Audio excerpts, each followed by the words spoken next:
Halo,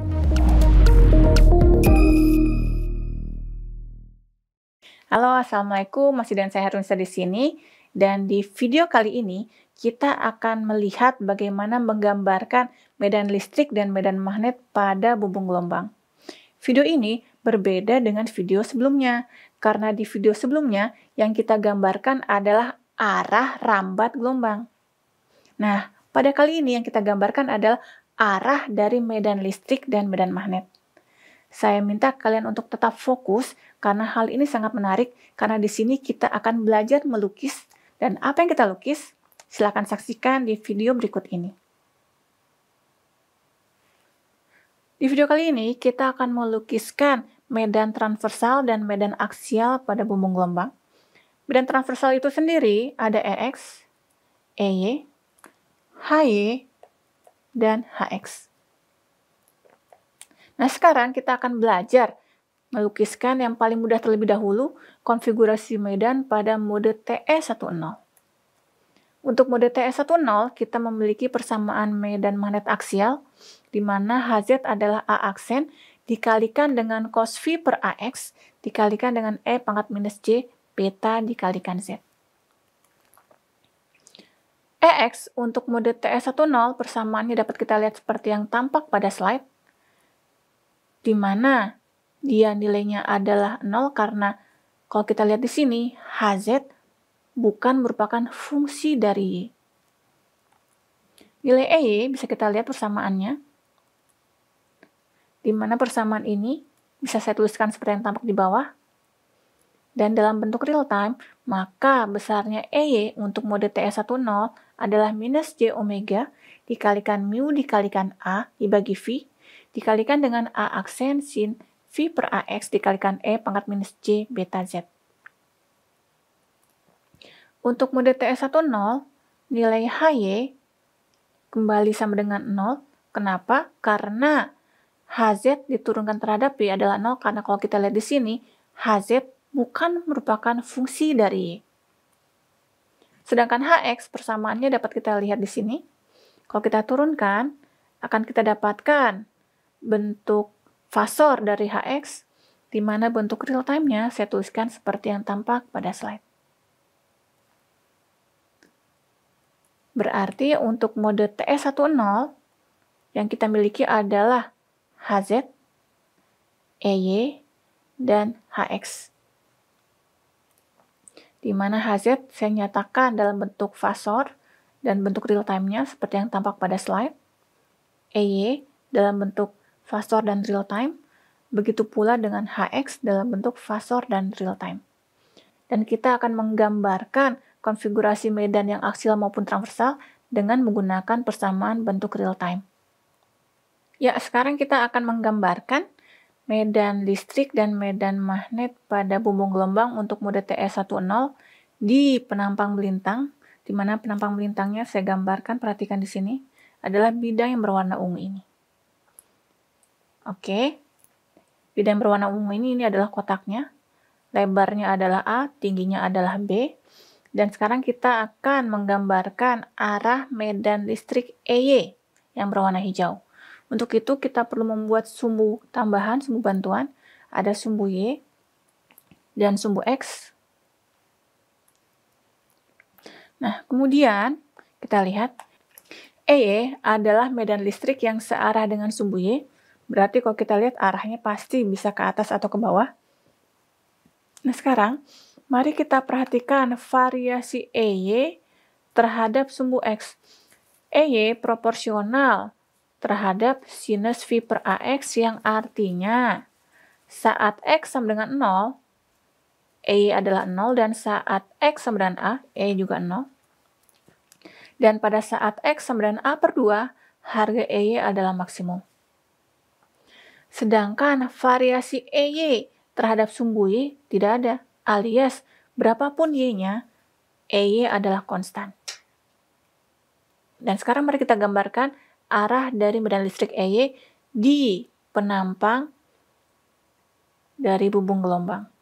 Kita akan menggambarkan dengan menggunakan flux, di mana panah menyatakan arah dari flux tersebut, dan magnitude dinyatakan dengan terapat renggangnya panah yang terdapat di gambar.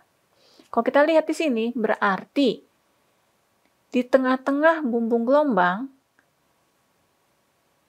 panahnya atau fluksnya akan padat, semakin ke pinggir, semakin renggang, semakin jarang. Sehingga kalau kita gambarkan, di tengah-tengah rapat, semakin ke pinggir, semakin renggang. Dan kalau kita cek gambar ini terhadap variasi dari sumbu X, sesuai. Dan kalau kita cek terhadap variasi dari sumbu Y, juga sesuai. Kalau kita lihat, berapapun nilai Y-nya, panah yang ada tetap, karena dia tuh konstan. Selanjutnya, kita akan melihat bagaimana gambar dari medan magnet Hx. Kita lihat dulu. Variasi Hx terhadap sumbu X adalah minus sin V per AX, berarti terhadap sumbu X digambarkan seperti ini, karena minus. Dan variasi terhadap sumbu Y adalah konstan, karena Hx tidak tergantung terhadap Y. Dan harus kita ingat bahwa Hx arahnya adalah searah dengan sumbu X, berarti bisa ke kiri atau ke kanan. Karena di sini harganya adalah negatif, berarti Hx arahnya adalah ke arah kiri. Kalau kita lihat di sini, berarti di tengah-tengah, fluksnya atau panahnya akan rapat, semakin ke pinggir, fluksnya akan semakin renggang.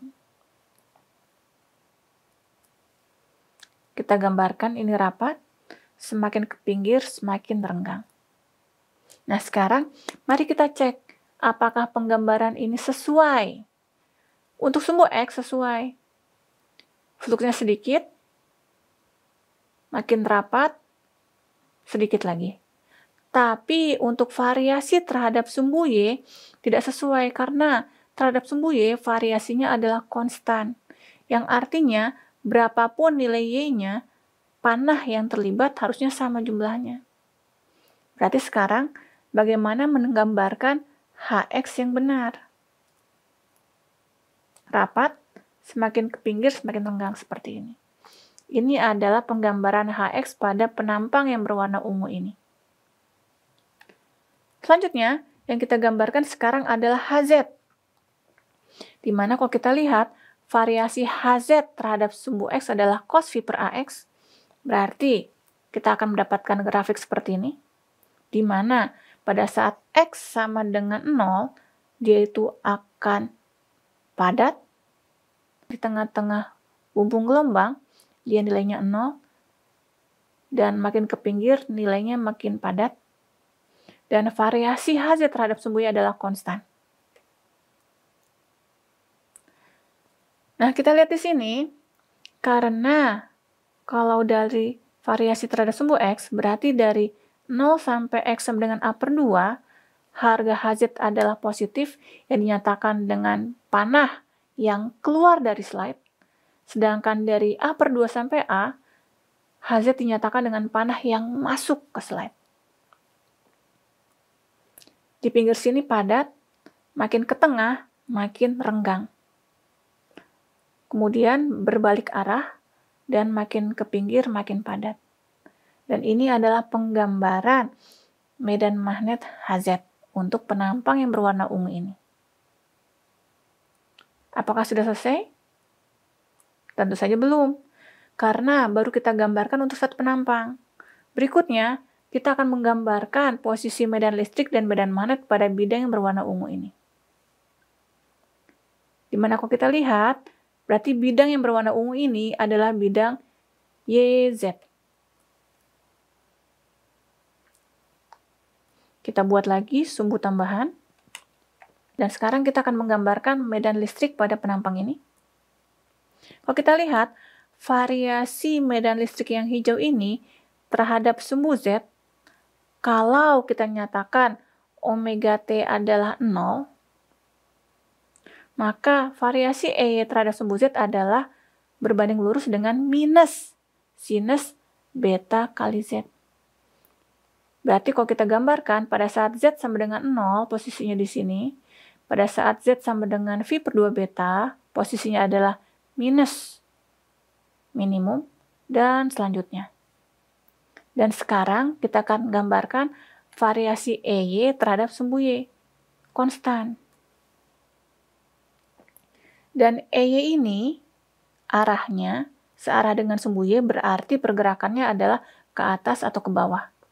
Pada saat posisi dari 0 sampai V per beta, arah panahnya adalah ke bawah. Dan pada saat V per beta sampai 2V per beta, arah panahnya adalah ke atas. Dimana kalau kita lihat, di ujung sini renggang, ke tengah rapat, dan merenggang lagi, dan kemudian berbalik arah, makin ke tengah rapat, dan kemudian merenggang lagi. Ini adalah gambar dari medan listrik di penampang di bidang yang berwarna ungu ini.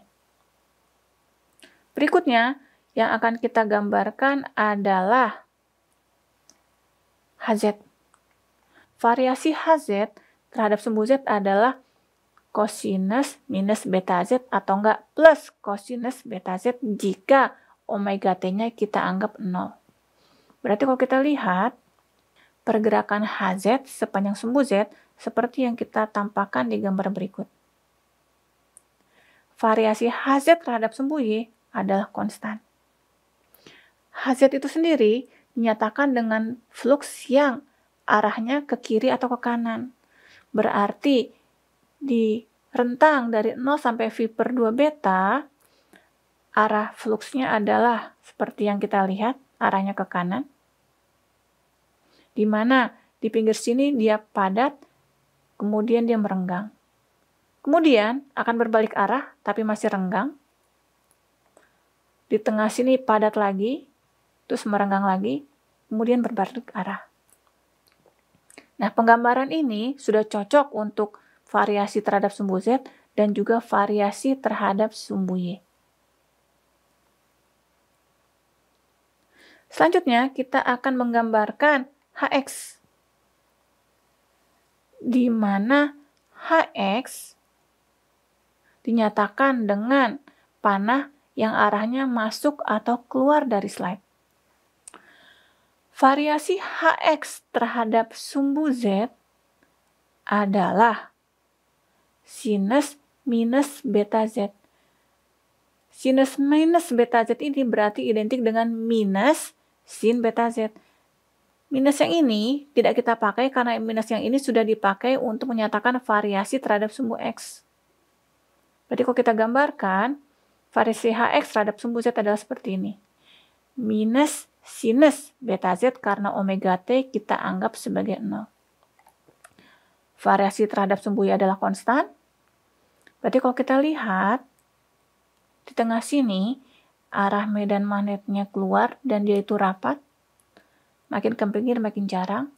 Dan kemudian, di sebelah sini arahnya berbalik dan di sini adalah posisi padat. Ke pinggir semakin jarang. Ini adalah penggambaran HX untuk bidang yang berwarna ungu ini. Selanjutnya, masih ada satu bidang lagi, yaitu bidang yang melintang ini, di mana bidang ini adalah bidang XZ. Di mana lebar dari bumbung gelombang adalah A. Kita gambarkan lagi sumbu-sumbu tambahannya. Sekarang akan kita gambarkan terlebih dahulu arah dari EY, di mana variasi EY terhadap sumbu Z adalah minus sinus beta Z. Gambarnya seperti ini. Dan sekarang variasi EY terhadap sumbu X adalah sinus V per AX. Kalau kita anggap daerah sini adalah daerah positif, yang sebelah sini adalah negatif seperti ini. Dengan susunan sumbu Z dan X seperti yang tampak pada slide, maka sumbu Y positif sesuai dengan aturan tangan kanan akan mengarah ke luar slide. Dan di daerah yang saya lingkari ini, arah dari EY adalah negatif karena dia merupakan perpaduan harga positif dan harga negatif. Berarti kalau kita gambarkan, ini adalah arah EY. Kalau kita lihat di sini, di bagian tengah-tengah, dia itu padat, semakin ke pinggir, semakin renggang. Tapi kalau kita sesuaikan juga dengan variasi di sumbu X, di tengah-tengah sini padat, semakin ke pinggir, semakin sedikit. Sedangkan untuk kuadran berikutnya, gambarnya sama tapi arahnya adalah positif, yaitu keluar. Dan ini adalah arah medan listrik pada penampang yang berwarna ungu ini. Selanjutnya, kita akan menggambarkan HZ. Variasi HZ terhadap sumbu Z adalah kosinus beta Z, sedangkan variasi HZ terhadap sumbu X adalah cos V per AX. Maka kalau kita lihat di sini, di kuadran yang saya tunjukkan ini, arah dari medan magnetnya ke arah sumbu Z positif karena dia merupakan perpaduan nilai positif dan nilai positif. Jadi arahnya adalah ke kanan. Di sini arah panahnya adalah ke kiri. Di sini arah panahnya adalah ke kiri dan selanjutnya. Mari kita lihat. Di sini arah panahnya adalah ke kanan karena harganya positif. Dan kalau kita lihat di sini, pada saat Z sama dengan 0, fluksnya banyak, semakin ke pinggir, semakin sedikit. Kalau kita lihat variasi terhadap sumbu X, pada saat X-nya sama dengan 0, fluksnya juga banyak, semakin ke atas, semakin sedikit. Kita gambarkan lagi untuk yang sebelah sini. Semakin, kalau kita lihat, di pinggir fluksnya rapat, semakin bergerak ke arah Z, semakin renggang, makin sedikit. Untuk variasi terhadap sumbu X juga, di atas dia rapat, semakin ke bawah, semakin renggang. Kita gambar lagi. Flux HZ, kita gambarkan bentuknya seperti ini. Kalau kita lihat variasi terhadap sumbu Z, di sini rapat, di sini banyak, habis itu di sini makin ke pinggir, panahnya semakin berkurang. Dan ini sesuai dengan variasi terhadap sumbu X yang menyatakan di bawah padat, semakin ke atas, semakin berkurang. Sehingga kalau kita gambarkan secara lengkap, akan kita dapatkan HZ bentuknya seperti yang tampak pada slide. Sekarang kita gambarkan arah HX. Variasi HX terhadap sumbu Z adalah minus sinus, dan variasi HX terhadap sumbu X adalah minus sinus juga.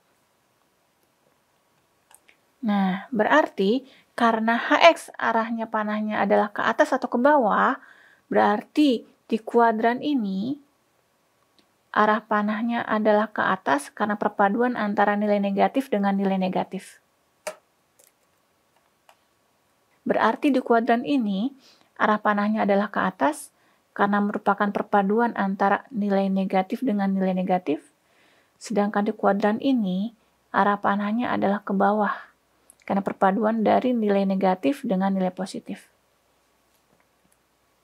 Nah, kalau kita lihat, ternyata dilihat dari variasi terhadap sumbu Z, di sini panahnya sedikit, semakin ke tengah, semakin rapat, habis itu berkurang lagi.